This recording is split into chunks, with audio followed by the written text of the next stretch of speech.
fired against us. Although yes, as a country we are fantastic at building shelters. Thank God we are, and that's why we have managed to preserve life, even though we do get a lot of rockets fired at us and a lot of attacks throughout the earth. I could go on so many points that Rania is talking about, and I know I don't have time, so I'm not going to. One point, Rania, please do check what you're saying about the flooding. That's been proved as a total myth. I'd like you to check that. What I do want to say, and what's very, very important, what I love that this was called, this meeting, is against racism. I am fully against racism, and one of the founding members as well of Campaign Against Anti-Semitism as well, which is the oldest form of hate. I'm not saying that there isn't Islamophobia and that doesn't, before anybody says it, cause awful things as well. But I am saying that there is anti-Semitism as well. And the fact that you can deny that Judaism is a race.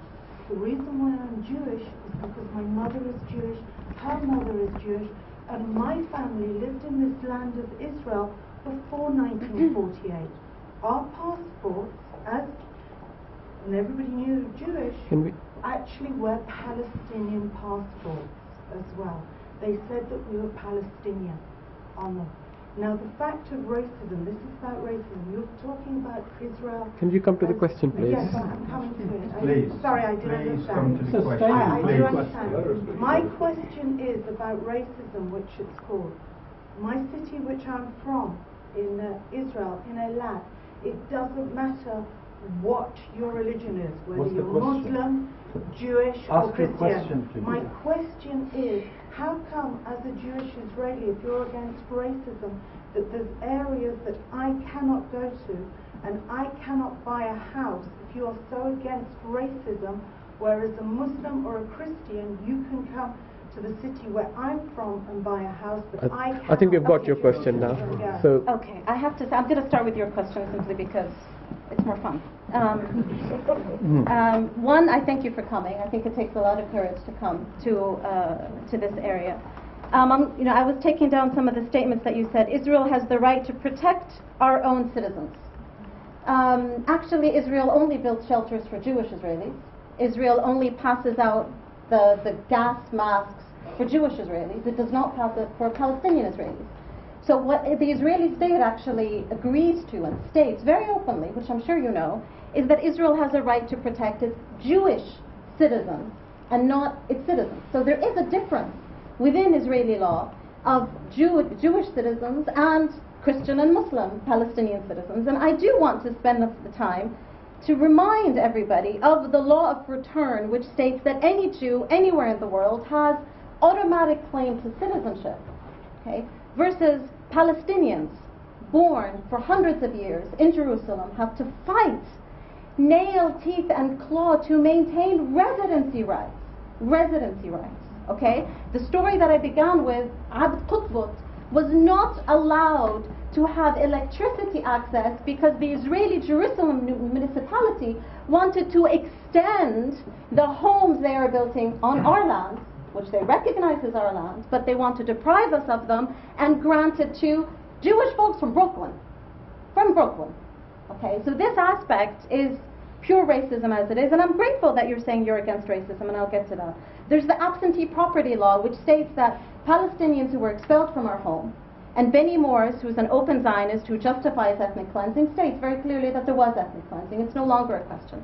Palestinians, we who were forced from our homes in 1948, denied our homes, denied our land. Now our land is viewed as absentee, and thereby the Israeli government puts its hand on it. Okay, you have marriage laws that specify that a Palestinian citizen of Israel could not marry a Palestinian from the West Bank. And I could go on, and really, I mean, I would encourage you to read Ben White's, and I'm glad, Chris, that you've got the book, Israel Apartheid, and he's got the second edition, which is even more powerful. And when liberal Zionists argue that they are comfortable with compromising their liberalism to protect this idea of a Jewish state, I mean, I would be opposed to any state built on the supremacy of one community over another, and I say this as an atheist, so I also honestly have very little patience for people's relationship to God that they impose on others, for the record, okay? Now, rockets fired against us. An occupied population has the right to defend itself. And I will not apologize for any single rocket that is fired against the State of Israel, because the State of Israel is occupying Palestinian land, Syrian land, and Lebanese land. It continues to occupy, according to international law, land in these three communities. Okay? We have the right to liberate our land. If the Israeli government were so upset about these rockets, by the way, that barely do any damage, and we can talk about the total number of Israeli citizens that have been killed by these rockets and compare them to 1 year of attack against Palestinians. If they are so upset about them, there's only one way to stop those rockets, and that's to actually obey international law and end the occupation. It's really, really quite that simple.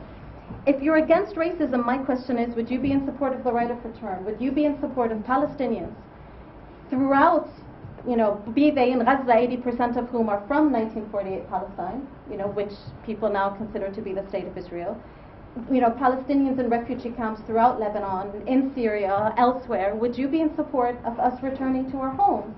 And the only reason we've been denied access to our homes, to our lands, to our villages, to our orchards, to our pastures, to our schools, to our churches, to our mosques, is because we are not Jews. Because we are Christians or Muslims. That's the only reason. And we can't even convert. I would have no problem converting to Judaism if it would mean I could get some home. I truly would have no problem. Okay, particularly that the majority of Jews that I know are also atheists. So I would have no problem. But we cannot because of our religion. Okay, and again, this concept of religion being a race, I find to be deeply problematic. I do not consider myself to carry the religion of my father and my grandfather, or my mother and my grandmother, because religion is a personal belief between one and God. It is not inherited. But nevertheless, if you want to claim it as a race, I will grant you that liberty, but I will not grant anyone the liberty to commit acts of supremacy against another community. That is not a liberty that I would grant to anyone. So with that aspect, I welcome Jewish Israelis who are in support of equality and condemn racism. And my litmus test is, do you support the right of return? That is how I understand that Israelis are truly in support of equality. Ilan Pape is one of those Israelis who is in support of the right of return. Very much so. Because to say otherwise means that we can't live together. And what is so ironic and so painful is that anti-Semitism was born in Europe. Anti-Semitism was bred in Europe. Anti-Semitism was born in Europe. Okay, we know that for a fact.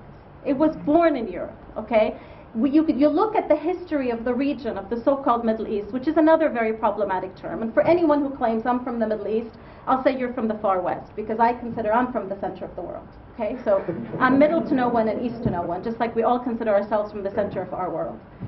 But our region, my region, has historically, for centuries, had different ethnicities, different religions living right alongside each other. It is only recently, over the past few decades, from the 30s onwards, that now we have this flood of hatred. And we need to recognize that our time span, our memory, is quite long in the region. We don't talk about decades, we speak in centuries. And so for centuries, we have lived with diversity, and it is that diversity that is authentic and historic, and it is that diversity that I want. I don't want a Muslim state, a Catholic state, a Jewish state. I want a state of equality for all people who are in love with the land, in all simplicity. So that's that question. The question about Islamophobia, very much so, because if we look at the language of the war on terror, which I consider to be a war of terror, very much so. All wars basically are legalized acts of terrorism. Truly, by definition, all wars are legalized acts of terrorism. But the war that George Bush, and after him, and Obama has exemplified in his crimes, okay?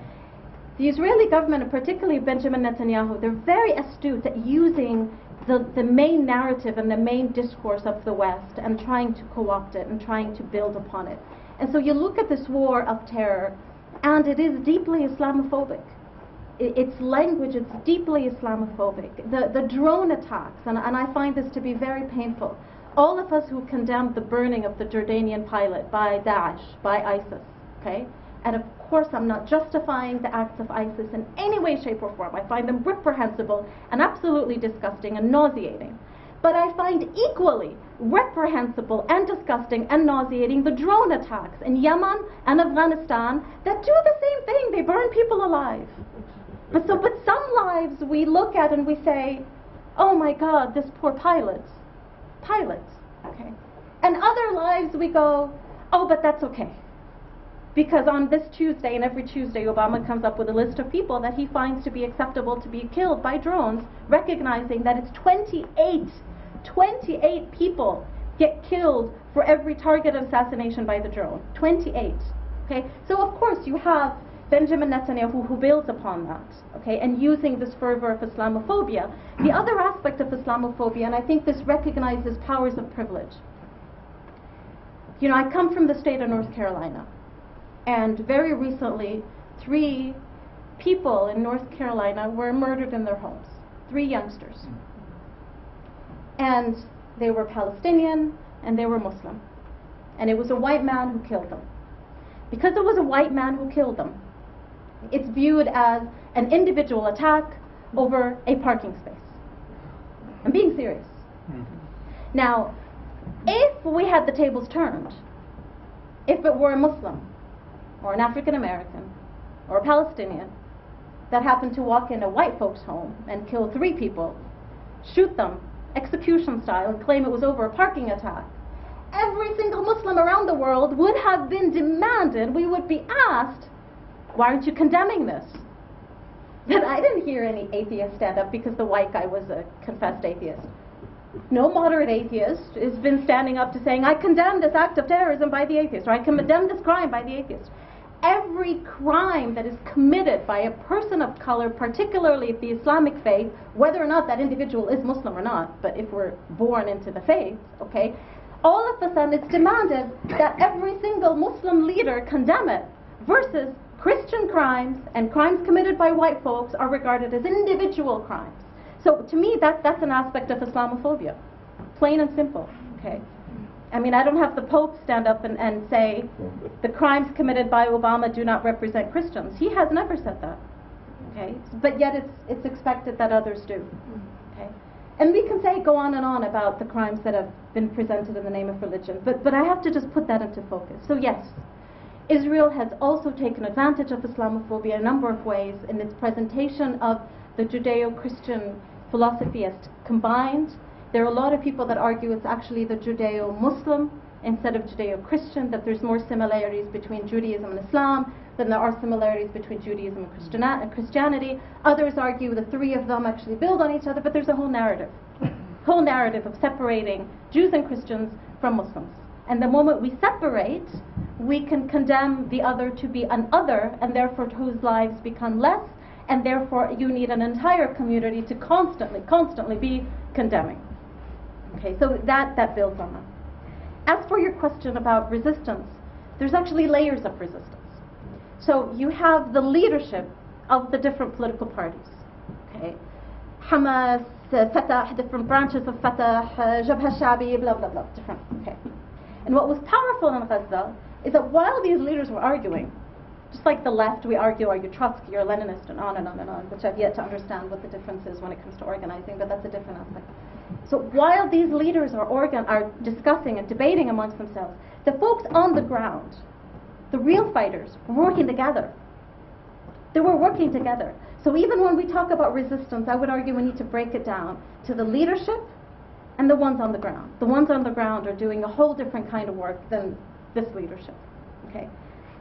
But yes, there has been, particularly amongst the Palestinian Authority, particularly amongst the leaders of Fatah, and particularly amongst the leaders of Hamas, there has been a separation from representing the struggle, which is a struggle for equality and liberation, to fighting realpolitik so as not to upset the hand that feeds them, so they can be kissing particularly hands, which then you don't know which hand to kiss anymore. I mean, not you, but Hamas is continually moving. So there is that relationship that was exemplified in Oslo, really taken to the other core in Oslo. There's also another aspect of this relationship between political parties and donors, which is the relationship between NGOs and donors. We have to be very careful with that, okay? And we see this in Ramallah. There has been a mushrooming of non-governmental organizations, and these non-governmental organizations depend on the financing, okay, of European Union, USAID, other organizations. Okay? Now there's all this debate in the Palestinian community as to whether these NGOs are positive or negative. Arundhati Roy calls it the NGOization of resistance. Okay? And there's a big controversy within the Palestinian community as to whether these organizations, these NGOs, actually work for liberation or not. And I don't really want to get into that, but what I believe is fundamental is we can't separate these NGOs from the overall neoliberalization of the economy. Okay? We cannot. No. In the sense that, given the decrease of jobs that are available, okay, given the decrease of the ability for production, for real production, agriculture, technology, so, the whole aspect of production, what choice do I have? It makes it so much easier for me, well, you know what, I'm going to go set up an organization. Okay, so again, we contextualize that. We've seen it in Lebanon. Palestinians in Lebanon are deprived of 77 jobs. They're only allowed certain aspects of blue-collar jobs. Very, very small aspects. Okay? They can do carpentry, but they can't do much else. So then the logical response for Palestinians who are well-educated is, well, what do I do? Set up an NGO. Okay, so I understand that, and I think, again, we need to contextualize it. And we need to put it within the Oslo framework, a very, very destructive agreement, by the way, that has only been implemented on one side. Only been implemented. And one of the things that Abu Mazen of the Palestinian Authority, who's, by the way, whose term has long since expired, but people continue to refer to him as president, one of the things that he considers to be sacred is the very thing that a lot of us Arabs consider to be an act of treason, which is security coordination with the occupying state. Okay, I mean, we would call that treason. And he considers it sacred because it's one of the conditions of Oslo. Okay. So, again, a layer of resistance, which means for folks in the West Bank that want to protest in support of their brethren in Gaza, they first have to go through the PA. And then they go through another layer of PA before they even get to the Israeli army. That's painful. That's problematic. I think that answers the questions that were raised. Did anybody else want to ask a question? Yes. Well, there's a wonderful example of this hypocrisy about actions by Muslims and actions by white people in Jihadi John is a great criminal horror, and of course he's a terrible crime.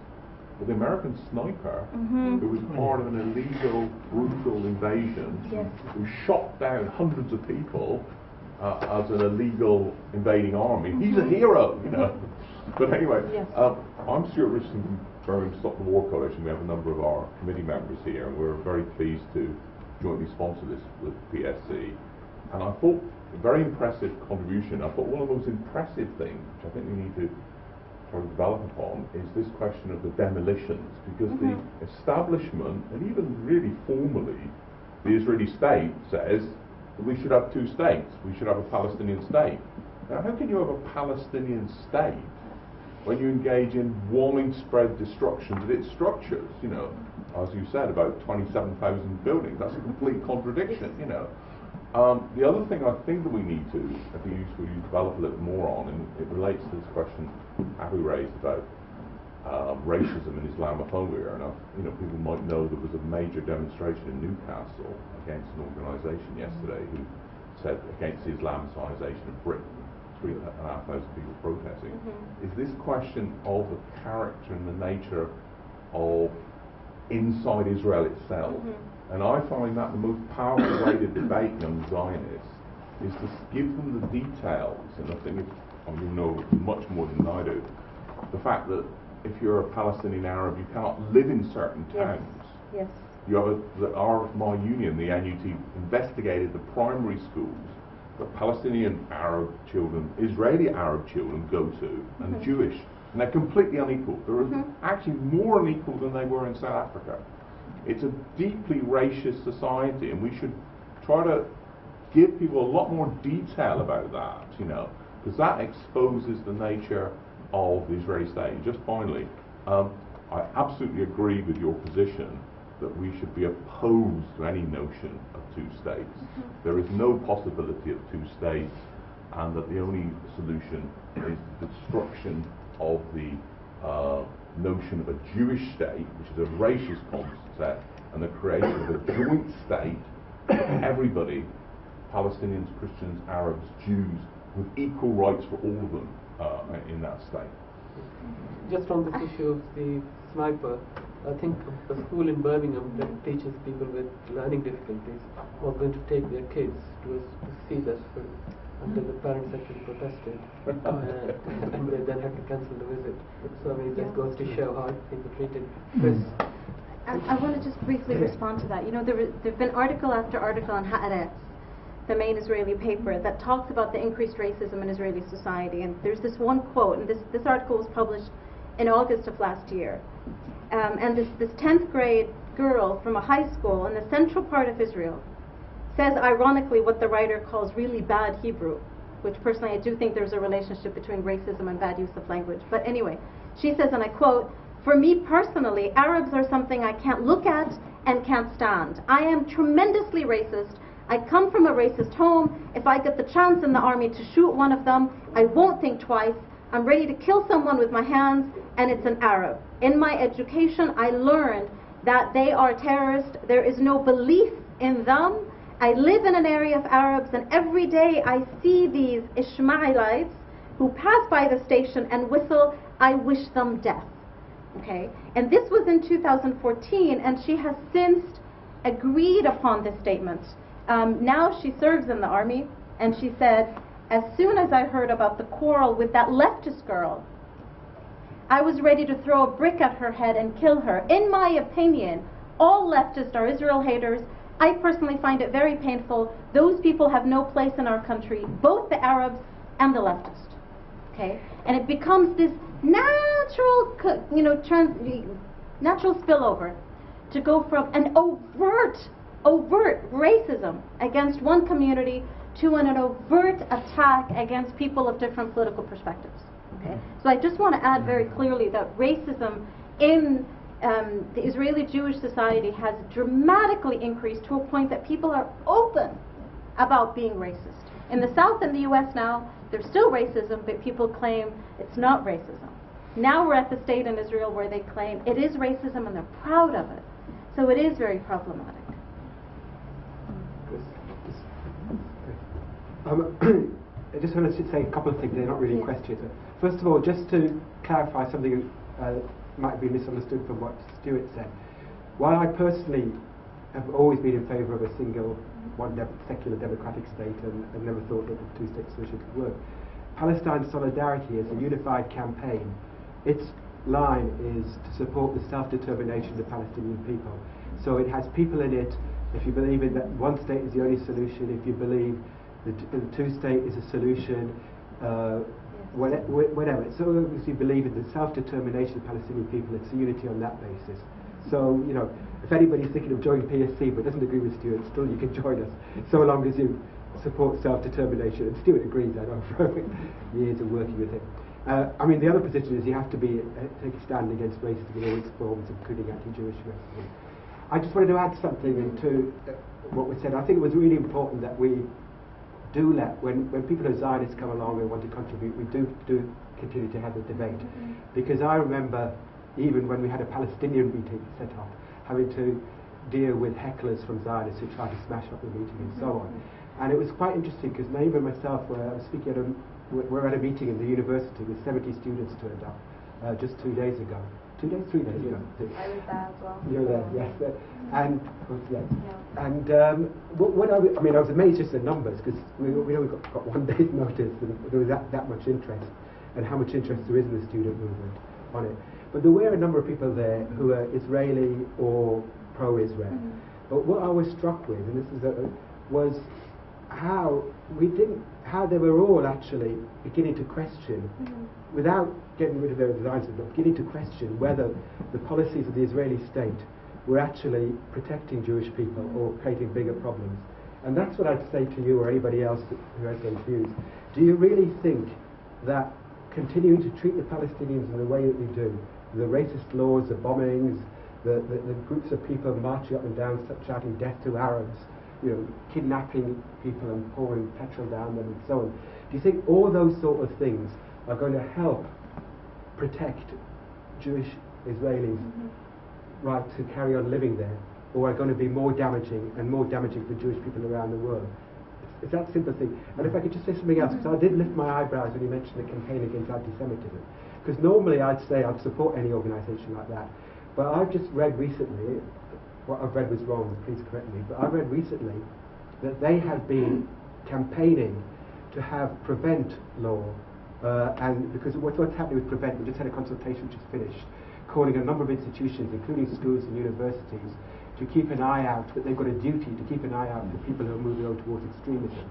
And the campaign against anti-Semitism has been campaigning for people who argue for BDS to be treated as extreme people, because they make the analogy that BDS must mean anti-Semitism, because they conflate being against the Israeli state and Israeli government policy with being anti-Semitic, which is a completely ridiculous and false and dangerous one.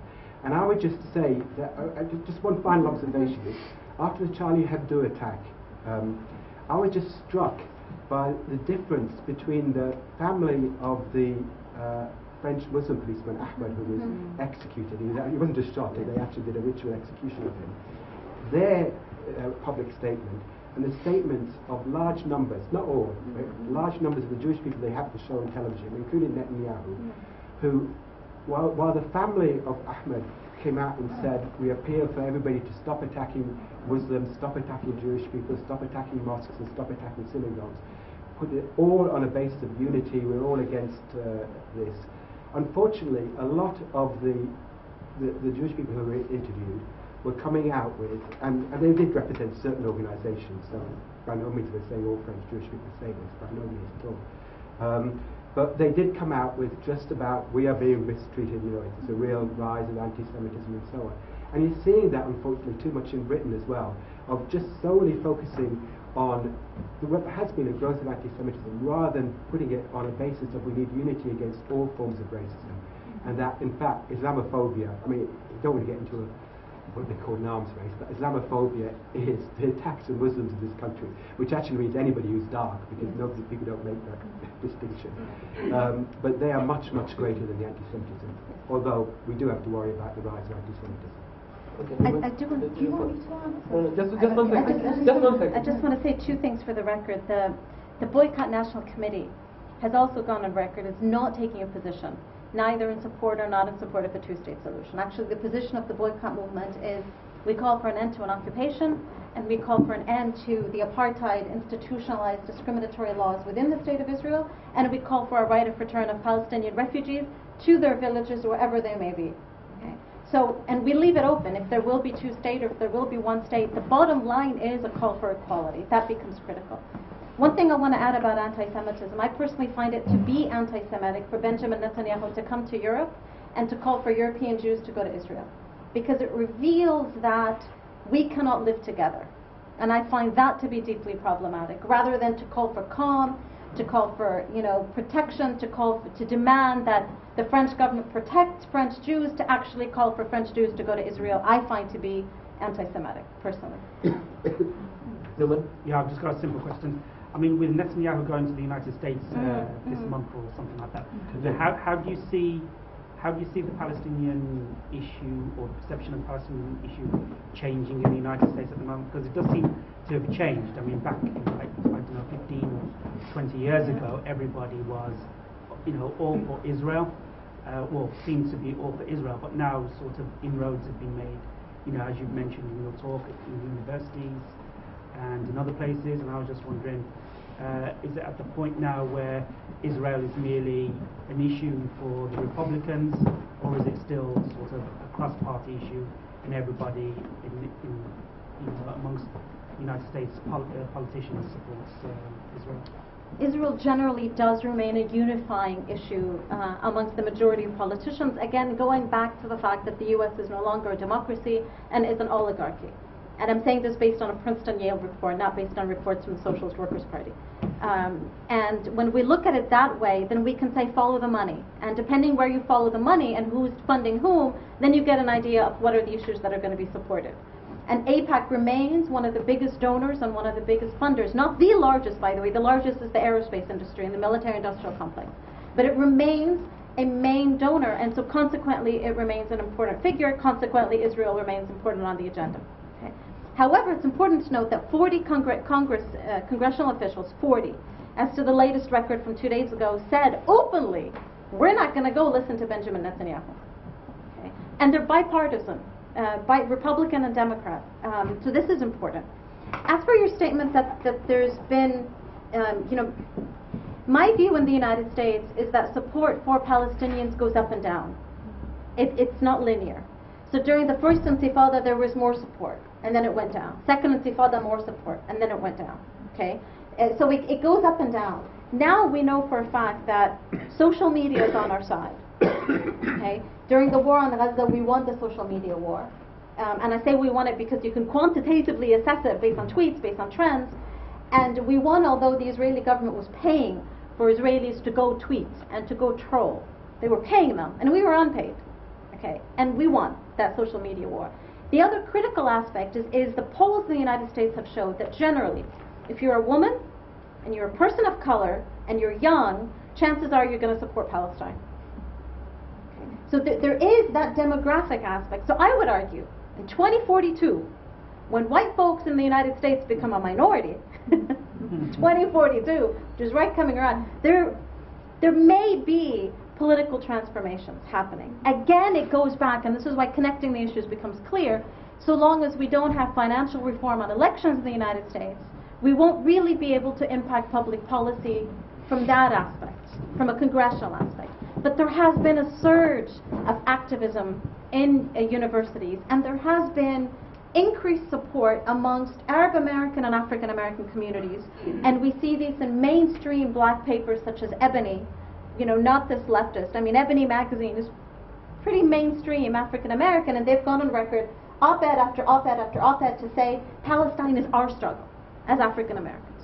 So there is that move, and again it depends then on how we classify. So from Congress, say not so much, and I'm not sure if these 40 congressional officials are not going to hear Netanyahu because he offended the President of the United States, or because of other reasons, or but it's not so much due to the strength of the lobbying industry, due to the strength of our individual lobbying, And 40 out of several hundred, is that positive? Is that negative?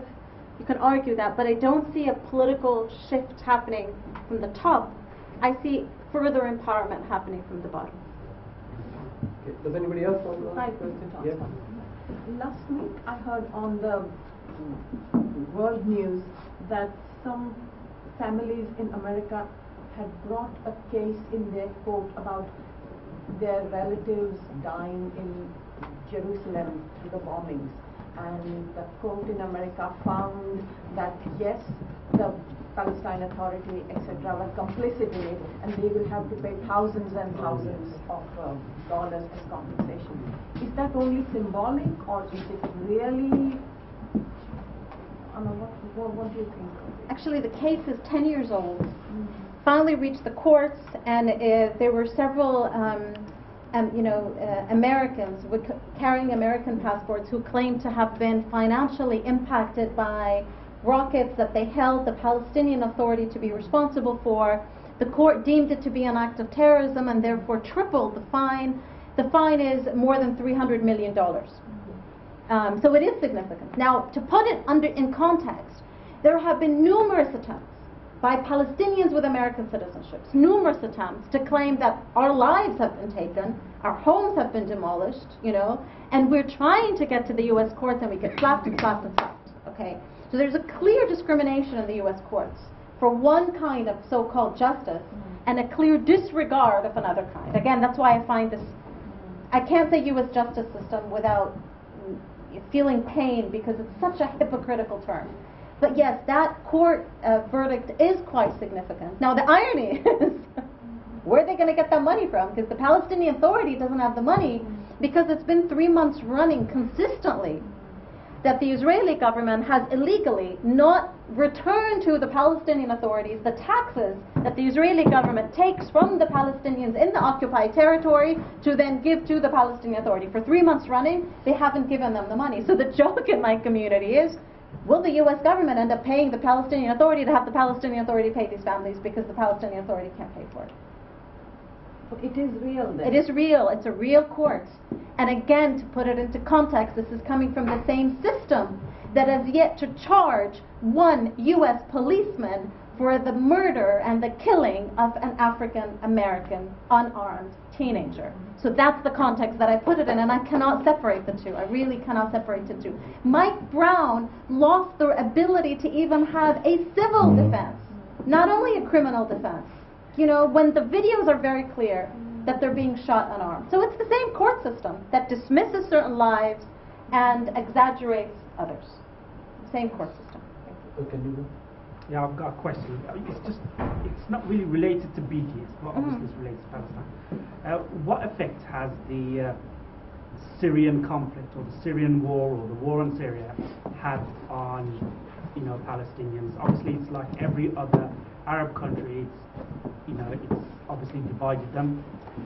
Also, taking into account where there does seem to be some coordination between the Israeli army and the so-called Syrian rebels, especially in the Golan region. So I was just wondering what's your opinion on that and how that's affected Palestinian opinion?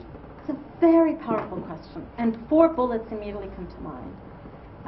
Clearly, Yarmouk, I can't talk about the Syrian crisis without talking about Mukhayyam al-Yarmouk, which is the largest Palestinian refugee camp within Syria, that approximately 80% of the Palestinians in Yarmouk have had to leave.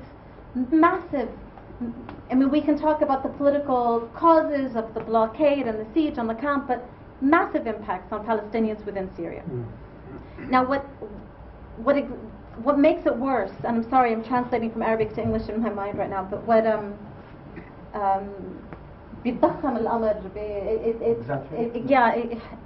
it complicates the terror, okay, is in Lebanon previously, several months ago, okay, any Syrian refugee from Syria into Lebanon gets refugee status, and any Palestinian refugee from Syria does not.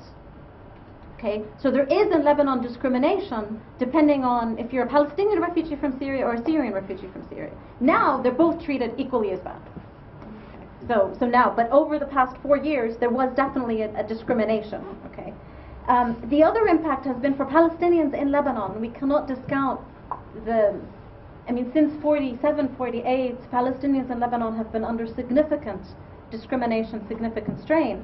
And the humanitarian, so-called humanitarian community continues to look at them as, a natural crisis, not a political crisis. Oh, you're a refugee, as if it's a consequence of an earthquake. And the funds that typically have been given to the Palestinians in Lebanon now are diverted to the Syrian refugees in Lebanon. So that becomes an additional crisis. Okay, there's been decreased funds given to them. And then, of course, you have the situation of the so-called Free Syrian Army, which I can talk at length about, but which is not an army in a hierarchical sense, in an organized sense.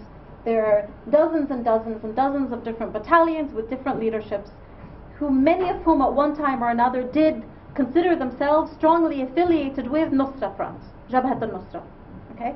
And I really want to ask anyone, what is the technical difference between al-Nusra and Daesh and ISIS? There is no difference. By action, by what they call for, by ideology, they're the same. They both come from the Wahhabi philosophy, quote unquote, from Saudi Arabia. They're both funded by the same mechanisms, and they both do the same brutalities. And both of them have gone on record as to say, Israel's not our enemy. Including members of the Free Syrian Army have gone on record as to say, if we get to power, we have no problem giving up the occupied Golan Heights. Okay, so you have these relationships, and on the other side, you have Benjamin Netanyahu go to the Golan Heights. They, the Syrian fighters, so-called Syrian fighters within that opposition camp, when they get wounded, they can actually go to Israeli hospitals, And you have Benjamin Netanyahu say, ironically, that they're not afraid of ISIS. Which we have to look at this. So the Europeans are afraid of ISIS, the Italians are very afraid of ISIS, the Americans officially are very afraid of ISIS. The Israelis are not afraid of ISIS. So there's numerous repercussions to this. And then there's the impact that the Syrian crisis has had on the uprisings in the region. Okay? So now people say, look what happened to Syria. You want to call for political rights in your country? Look what happened to Syria. So it's had the repercussions of that crisis, the repercussions of the civil war and the foreign-led wars within Syria have been much larger than its impact on Syria, which has been absolutely horrific impact on Syria. And let us not forget that ISIS also exists in Iraq. Okay, so we have the repercussions coming also from Iraq. So it is quite significant. It is quite problematic. Yes. Would you brief? Yeah, no, just you want me to answer? I didn't Just very by briefly. any means come to disrupt your meeting, in any shape or form. You're talking about campaign against anti-Semitism. Now, we haven't really gone into the BDS. On a personal level, I have. And on the big picture of it, the biggest sort of companies and the biggest powers that the BDS have targeted, they haven't made gains. They have made gains in very small institutions. Now, the reason why I personally will say that BDS is anti-Semitic is because it only targets Israel. We've talked a lot today as well about how, for instance, you disagree with Egypt calling Hamas a terrorist organization. We've talked about as well how Egypt has closed the borders, how all the different surrounding countries have talked about how they've been harmful to the Palestinian people, not great friends, that they've had lots of different countries and seen different situations. BDS is only boycotting, divestment and sanctions against Israel. The European, let me finish 1 second. The European definition as well of anti-Semitism, when does it become being anti-Israeli or anti-Zionist, whatever you're calling it, anti-Semitic? And the way it is when you hold Israel to different accounts of different countries. And by having the BDS movement that is only against Israel, this is when it crosses over. And the things that I've seen, personally, I have gone around the country and I have been at a lot of BDS demonstrations and I've seen what happens. And 9 times out of 10, they have turned extremely anti-Semitic. I have been there when people have been on... Let me say one word. One sentence. I have been where people have stood on car roofs doing the Heil Hitler sign saying all Jews should be gassed. What has that got to do with that's enough. Okay, I think first of all, let's get this very clearly clarified. First of all, anti-Semitism that started in Europe, started in the 19th century against the Jewish people, but it was particularly targeted towards the people who spoke Semitic languages, who came from the Middle East originally, or was perceived to have come from there, as the Jews were. So Jews and the Arabs are just as Semitic as anybody else. So there is a new phenomenon, which is the hatred of the state, the Zionist state of Israel, which Jews would like, or the Zionists would like to equate it to anti-Semitism. It is not. It is a totally different issue. And we have got to look at it at that level. So any argument against the Israeli state or against Zionism, what it does in Palestine, is not anti-Semitism. It is a totally different issue. Anti-Semitism was racism in Europe in the 19th and 20th century that ended in the Holocaust. This is a totally different issue we are facing in Palestine. Now, as far as why are we targeting Israel particularly, we are dealing with a particular issue here, which is the occupation of Palestine and the discrimination against the Palestinians in that state. So we have to actually target that. When we went against the BDS in South Africa, we were not targeting other countries. It may have been just as bad in several aspects, but we were targeting South Africa because of its apartheid state in South Africa. So I think the argument is not very clever And also this conflating of anti-Semitism with anti-Zionism is not very clever. Okay, Chris? Right, I'm just going to say, when people start to use arguments like that, they should really question about why they're using such obviously fallacious arguments. Because, it's exactly the same ones. Actually, I always say you can't make a complete equation between South African apartheid and Israeli apartheid, but the arguments used against BDS are almost exactly the same as the arguments used when we were campaigning against the apartheid in South Africa, because it was said that why you only targeted South Africa. I mean, it's just... There is a difference, and I can see a difference between anti-Zionism and anti-Semitism. Right? But there is, if you liken it to a Venn diagram, there are a number of anti-Semites who are also anti-Zionists, and there are also people who are... a large number of anti-Semites who are pro-Zionists. There's another equation. If you let me finish, I say it's like a Venn diagram. There is an overlap in the middle. There are some people who are pro-Zionist and anti-Semitic. There are people, I grew up as a Jew in England, being told to go back to Palestine, not even though I was born here. We do not want you here by people from the far right. And people who are anti-Zionist might say, yes, but I like Jews, I do not have a problem. I believe firmly in a two-state solution. Things have to be sorted out, and really to look to the future rather than to look to what's even happening now and look to the past, because it gets problematic. Now you can just finish the sentence. Just to say that, of course, there are anti-Zionists and also anti-Semitic. A few years back, we threw somebody out of the PSC because they began to deny the Holocaust. Right? But I'll just tell you another story about the PSC. Years back, in fact, Gerald Kaufman, who people don't know is he's ancient now, but he still is an MP. He's an MP. He's still an MP. He's the father of the House ethic. He was very pro-Israeli in his early things and become a big critic of Israel. And he was at a Labour Party conference, and he'd been speaking at one meeting, was going to a Palestine Solidarity meeting to speak at a Palestine Solidarity Fringe meeting there. Right? It was when they had those rural people, what they call the Countryside Alliance. Okay?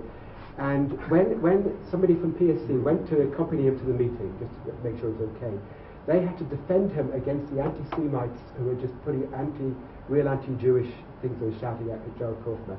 And he wrote about how it was the PSC who actually defended him and helped him get away from the anti-Semites. We're always having to take up anti-Semitic people, but we do it. And what we object to is what I think is a racist argument in its sense.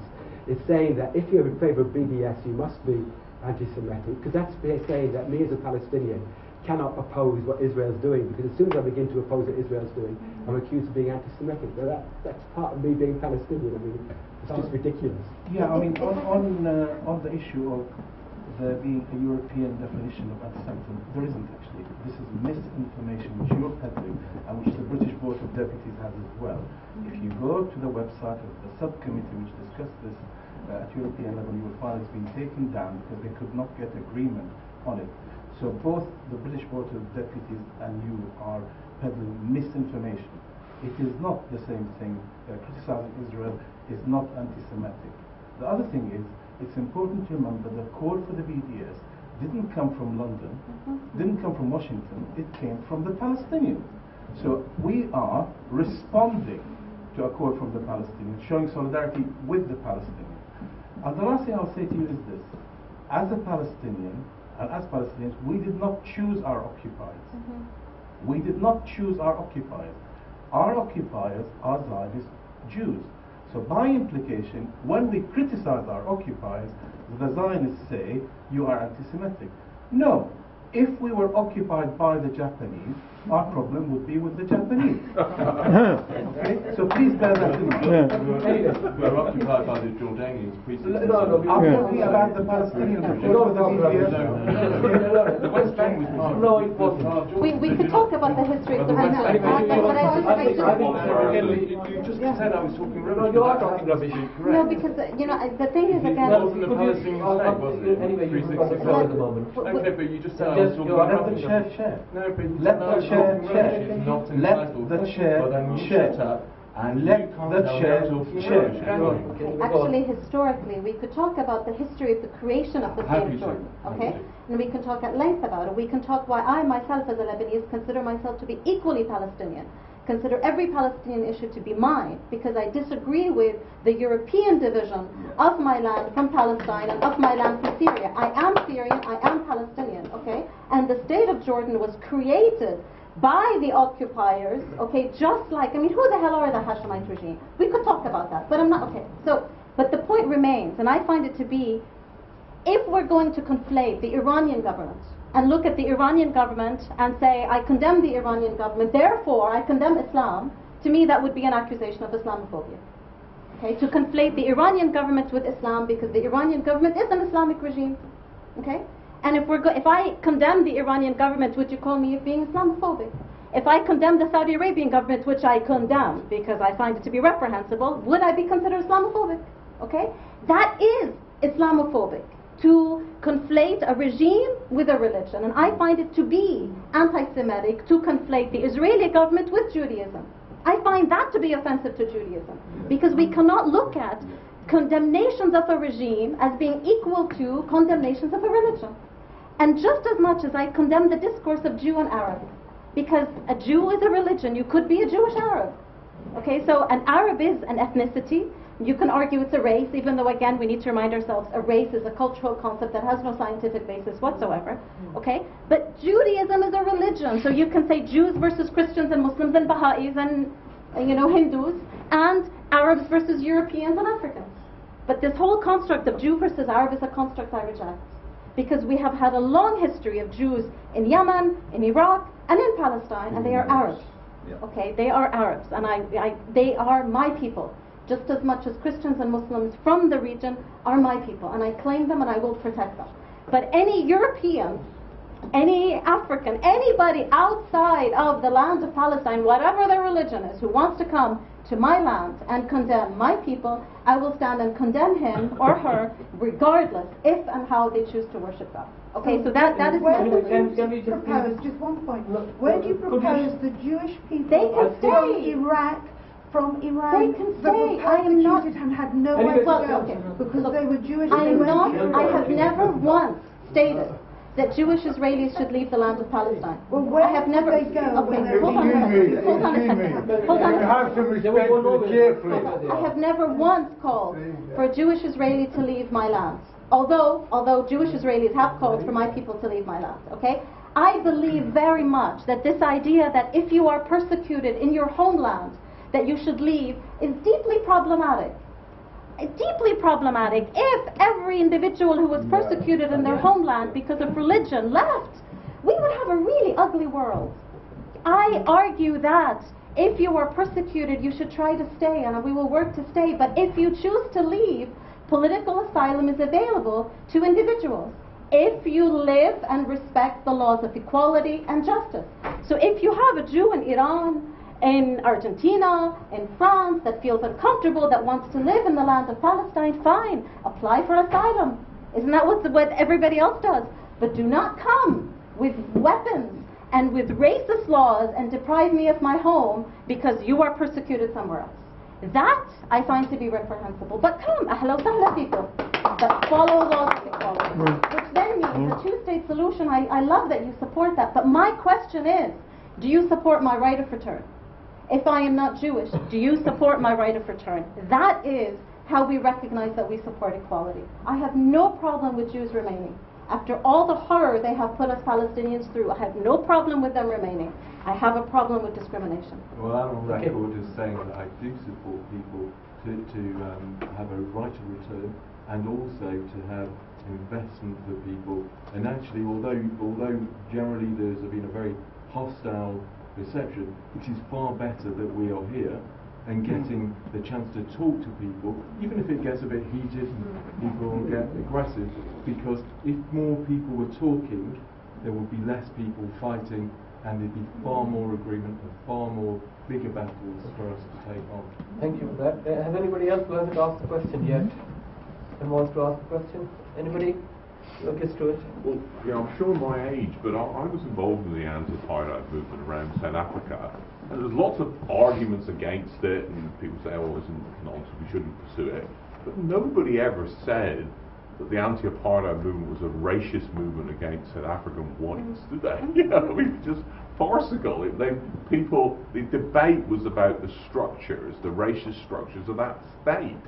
Now, and the debate should be, is Israel an institutionally racist state? And I think can you stop interrupting? I didn't interrupt you. Can you stop interrupting? No, can you stop interrupting?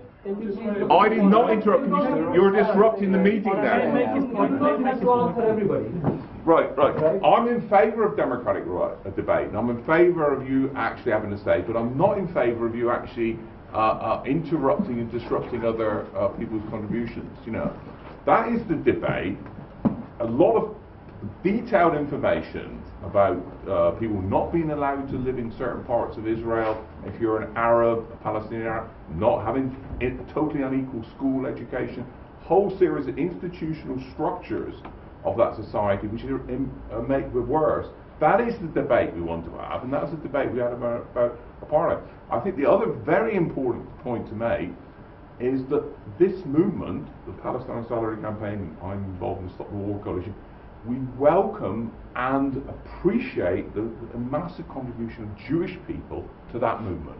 We had a meeting here of 70 people in the summer by Barnaby Rain, a very impressive a Jewish person whose grandparents were thrown out of Eastern Europe in the pogroms, who spoke very passionately in favour of BDS and a critique of Israel. Michael Rosen. There's a whole series of Jewish people in Britain who've actually had the courage to stand up and campaign against the racist politics and the racist structures of Israel and support the BDS. So it's very important that we welcome the contribution and are virulent actually against anti-Semitism, because one of the founding principles of Stop the War, I think, was we are against racism and Islamophobia and anti-Semitism. That was the founding principle of it, and we defend that very firmly. Okay. Anybody else got a question to ask? That will be the last question. Yes, the one. I just want to ask a final question to let the young woman over there speak. She's not asking a question yet. Sorry, Dylan. In relation to that, I was wondering whether you had any contact with Israeli Jews that are campaigning as well for the movement. I know I've seen some stuff on Facebook and about how isolated they are, and they get frequently discriminated against. I was wondering if you made contact. Well, Ilan Pappé is one of these brilliant Israelis who I consider to be a comrade. And Ilan Pappé has gone on record as to say he supports the boycott of Israel until there is a right of return of Palestinians. And he doesn't simply call for an end to the occupation, he takes it to the full extent, because he, as a historian, has studied ethnic cleansing that was committed against Palestinians. He recognizes the horror of it, and in contrast to Benny Morris, he does not justify it. So there is Ilan Pappé, there's Mike Pilo, there's a few others, but they are significantly small minority. They're very, very, very few. Okay, and you know, myself, I am an Arab. I am a Lebanese Palestinian. Okay, it is not my role to connect and to issue solidarity with Israeli Jews. Okay, it is not my role to support members of the dominant community. It is the role of others, possibly in Europe. But my role is to support the oppressor community and to issue solidarity with the oppressed community, of whom I am a member. Okay, so there's two fronts to that. There's one which is, yes, I am definitely a reader of and a supporter of the small group of Israeli Jews who have gone on record as saying they support equality and they support justice, and they have been significantly persecuted by the majority Israeli Jewish community, very much so. And on the other hand, I do not look at them as the main aspect of solidarity from which I organize. Okay, Niman, your last question. I just want to ask a question about Hamas. I was just wondering what your take is on Hamas and